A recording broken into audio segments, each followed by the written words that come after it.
I just want to do an informal patch rundown right now on what's going on with the PBE right now. Obviously, some of these are subject to change, but it looks like some of these are going to stick around. I want to talk about what you can do to adapt or how it's going to change your playstyle here. But let's just get right into it.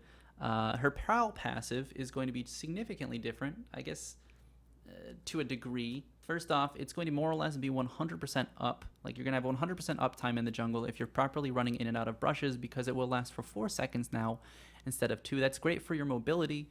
And it's great for ganking lanes because you can come in from a river brush or from a lane brush and stick to your opponent for even longer than you already could before. The downside is Bushwhack no longer triggers the hunt, which is pretty significant, and it's going to pretty much gut the W start for Nidalee junglers, which kind of sucks, but we'll be able to adapt, I think. There are some other things in here, though, that will make it a lot harder to adapt. Now, with that being said, her Bushwhack more or less being useless level 1, you're going to want to start Q for almost all of your jungle clears, and a nice buff from Riot here is a buffed early game Q. You're going to get an extra 10 damage, which turns out to be 30 damage at max range, or even 35 extra damage because of the buffed damage you get to jungle monsters who have negative magic resist. So that'll be a nice buff. You'll be able to clear your first couple camps a little bit faster. However, again, Bushwhack doesn't trigger Hunt. You can't get additional pounce resets off of it, so I don't think that's going to come out to your benefit. And then on top of that, your Cougar form and your human form R both no longer reset auto attacks, and your human form R does not reset off of landing a spear, so that's actually 3 resets knocked off of Nidalee right off the bat. 4 if you include the fact that later on they remove the pounce reset, which is huge. They do leave one for a killer and assist, but really not all that significant. Then let's go on to the Cougar form Q. That's going to receive a slight buff, but for the most part, it's not a huge one.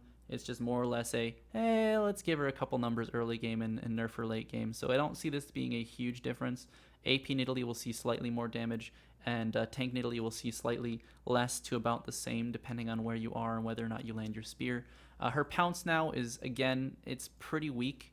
Unfortunately, a lot of people are going to say, well, you still have the ability to pounce in on your opponent and you're going to get that 50% slow on them. That's great, except for it's not at all. 50% slow for a half a second is nothing, especially when you don't have the pounce reset following up behind it. A half a second and then having to wait for another 3 seconds for your pounce anyways, it's going to suck. So this is a big change to Nidalee's playstyle and Nidalee's ganking and engaging abilities. In the past, if you pounced in, you had a way to get out. You were guaranteed a reset. Pouncing in was not dangerous because you could reset and get out. Now, you more or less should only ever be pouncing in when there's only one target or you are guaranteed a kill or an assist, because now you no longer get that reset. You can't pounce in and pounce out and kite your opponent as easily, and it's also going to be much more difficult for you to keep up to your opponent even with that 50% slow, because it only lasts for a half a second and you still have to wait for that full cooldown of your pounce. And then again, they're removing the reset on your aspect of the Cougar. So this is going to be huge changes for Nidalee across the board. I don't expect her to have very much luck in the jungle now. I think her clear speeds will be around 3 minutes 30 seconds to 3 minutes 40 seconds, depending on the efficiency of the clears. Some people might be able to find ways to do it even faster, depending on the changes that they make in the future. But that's my looks. That's my first look at Nidalee after these current changes. Biggest things that you will be looking to do would be spending more time in the brushes. If you are not currently looking for a gank in a lane and you're not currently farming a jungle camp, walk to a brush before you walk somewhere else. Find the nearest brush in between you and your goal and walk through it, because you're going to get 4 seconds additional movement speed, which is pretty big. But aside from that, there's that. And then there's pouncing. No, don't pounce in on anybody unless you're going to get the kill. Tanks, you more or less can't deal with now as Nidalee unless you're constantly throwing spears from the back line. Nidalee's kind of being shifted from an assassin to a poke champion, which is what she was previously. She was in the past a pure poke champion, but it's going to definitely see a huge hit to her ability to do damage. There are pretty minor buffs here to her damage, but pretty big nerfs to her mechanics. I do expect her to feel a lot less fluid, and I expect her to be a lot less fun. And that's where I get into the point where I probably won't be playing League of Legends from this point forward. And it's actually been, it's not because of this patch. It's not like out of retribution or revenge or whatever. It's nothing against Riot. Nidalee's changed, I think, 6 or 7 times mechanically in the past 4 or 5 months. And in the past year, she's changed immense amounts mechanically. And it's become so much work for me to just keep up with it.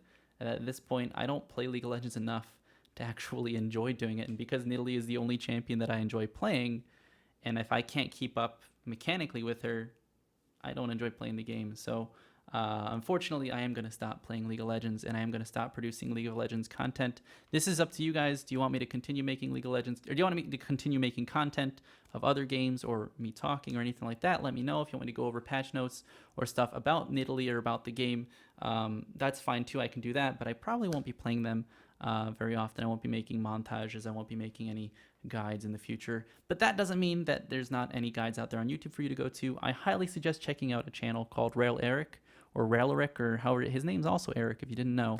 But he's a great YouTuber as well. I'll leave a link in the description box below. You guys can go check him out. He plays a ton in Italy. In fact, he's really good, and I highly suggest checking him out in my stead.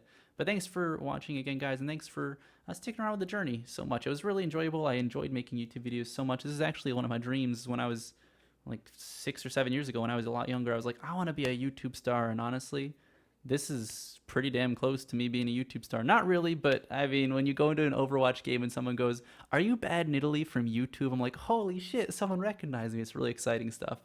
But guys, thanks for watching again.